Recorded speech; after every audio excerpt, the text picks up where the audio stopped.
next episode that I watched is the second one, which is the Daleks, which is also basically a collection of several different episodes. Basically, the group finds themselves on Skaro, which is completely petrified into stone. The problem here being that Susan looks at some Geiger counter on the TARDIS console, and it reads fine, but as soon as they walk away, the needle moves into the danger zone, and this light starts flashing. The problem is that the TARDIS has been there for at least several minutes at that point, and you'd think that the needle would have already moved. And once they walk away and the needle moves, it moves really fast into the danger zone. And it's just kind of like, huh. And I just attributed it to the fact that it's old TV and they can't really just explain it that easily. So they're just kind of like, and then they walked away and then it went up. And you're like, right. So they go out and explore this petrified forest and they see some metal lizard thing and they find this city and it looks uninhabited. And the doctor's like, I want to go exploring. They're like, later. And as they're walking back, Susan gets touched on the shoulder and she freaks out and they all run back into the TARDIS. It's about at this point that I learned exactly what people eat when they're on the TARDIS. In the new series, they don't really tell you or give you any indication as to what they do for food. Apparently, there's this machine and you turn a bunch of knobs with a letter and numbers, and the combination tells the machine to make this bar that's wrapped in foil taste like whatever you tell it to taste like. For some reason, in this case, it was bacon and eggs. I'm not really sure why they chose bacon and eggs. I just assumed that Ian and Barbara really like breakfast. So they're back on the TARDIS, all this creepy stuff has happened, and Ian and Barbara are demanding to leave and that they go somewhere else, and the Doctor, being a complete bastard and doing a very Doctor move, in my opinion, purposely sabotages the TARDIS, and he pretends that something is broken. It's really, really, really obvious. They make a point of making it obvious to the viewer in the episode. He reaches under the console, he flips down this metal panel, and he reaches in and pulls out this weird-shaped metal piece, and he says, oh no, we can't fly because this came loose, and we need mercury for it. We have to go to the city and find mercury. So he basically used this as an excuse, because he wants to go see the city, and basically puts everyone else around him in danger because he wants to go see the city. I was just sitting here going, like, curiosity killed the Time Lord. The first glimpse that you get of the Daleks in the episode is they go in to check out the city looking for mercury, and Barbara gets separated from everyone, and so she kind of just gets trapped inside all these walls and things, and you just see the like plunger arm of the Dalek like moving at her, and it's just, you don't see anything else of the Dalek, you just see the plunger, and you just see, and it's just like, oh no, the plunger of death. So the rest of the group is kind of snooping around, and that's when they find the Geiger counter, which they're like, oh crap, the needle's all the way on danger. How did we miss that? And you're like, because we needed some way to make this episode interesting. So the rest of them all get captured by the Daleks, and they get put in this like prison, and the Daleks kind of tell them that there was a nuclear war between the Daleks and the Thals, which are the two races which inhabit Skaro, and that's the reason there's really high radiation and why everything is petrified into stone. The problem is that they've been exposed to such high radiation for so long now that the Doctor, Barbara, and Ian are kind of like can't really deal with it, so they're getting really sick. So Susan, who for whatever reason is like really not affected by it, goes back to the TARDIS, and they kind of on their way out found a whole bunch of drugs, just like sitting in front of the TARDIS.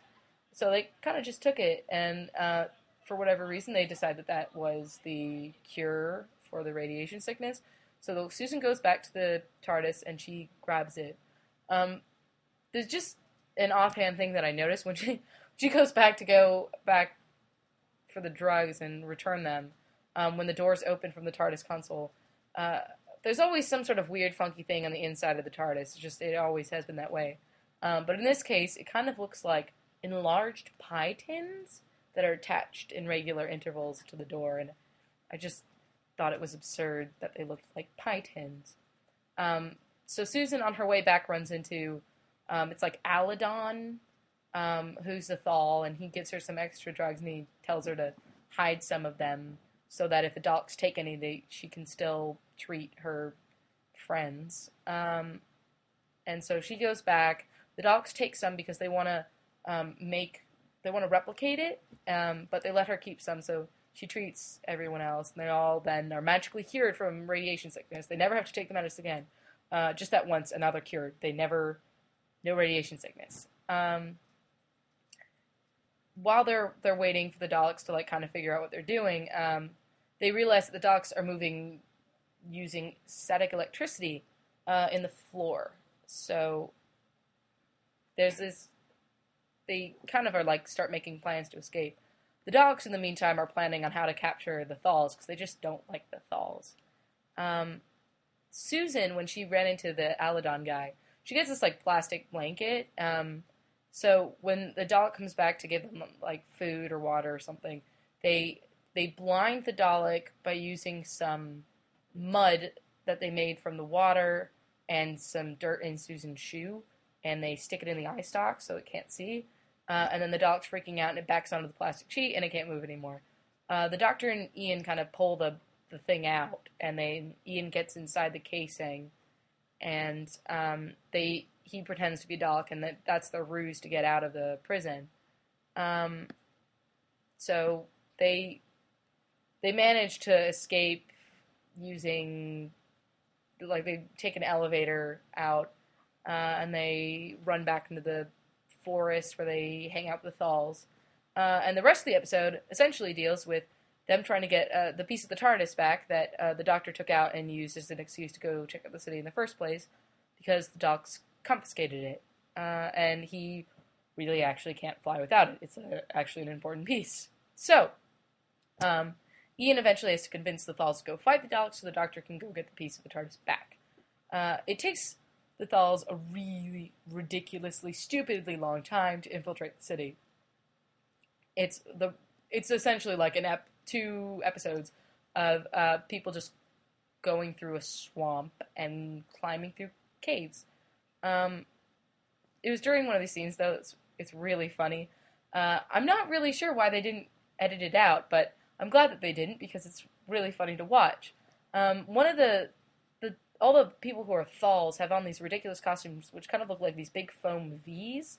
And, you're looking at these costumes and keep thinking, it looks like it's really easy to, slip your shoulders out of it. And, in fact, one of the actors does slip his shoulder out. But it's kind of sort of during this, sort of tense scene, and they're dealing with these ropes as they're climbing through caves, and his shoulder just slips out, and you just see the actor just run and pull it back up, and you're just, at that point, you're watching it this is just so old, it's so lame. But you like it because it's funny, because it's that old. So, while the Thals are taking this ridiculously long time to get in, the Daleks learn they've been taking the anti-radiation drug, thinking that, they need the anti-radiation drug. And it actually ends up killing a whole bunch of Daleks, and they figure out that they really need the radiation to survive.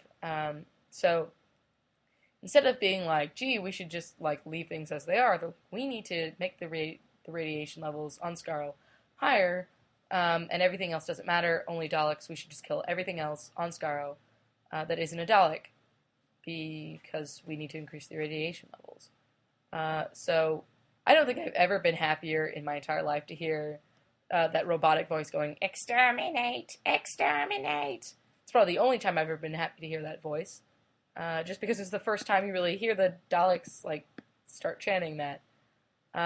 So, finally, the Thals get into the city, and they defeat the Daleks, and they take over, and you're yay, and the Doctor and his companions go back into the TARDIS, and they're off on their next adventure. That's pretty much the basic summary of my first experiences with the old show. I plan on watching everything in order, starting in 1963 and William Hartnell, so it'll be a while before I really get to the episodes that I want to see, with Tom Baker and Peter Davison, but all in good fun. 50 years I need to celebrate the anniversary properly by seeing all the episodes. I'll make a new video when I finish The Edge of Destruction, which is the next episode. If you have any sites which might have episodes that are missing or incomplete on crossingthehooniverse.com, please, please, please tell me so that I can watch them and tell you guys about it. So if you have any episodes that are missing or incomplete on that website, please tell me. Thank you. Other than that, I've got 48 years worth of episodes to watch in one. So, allons-y!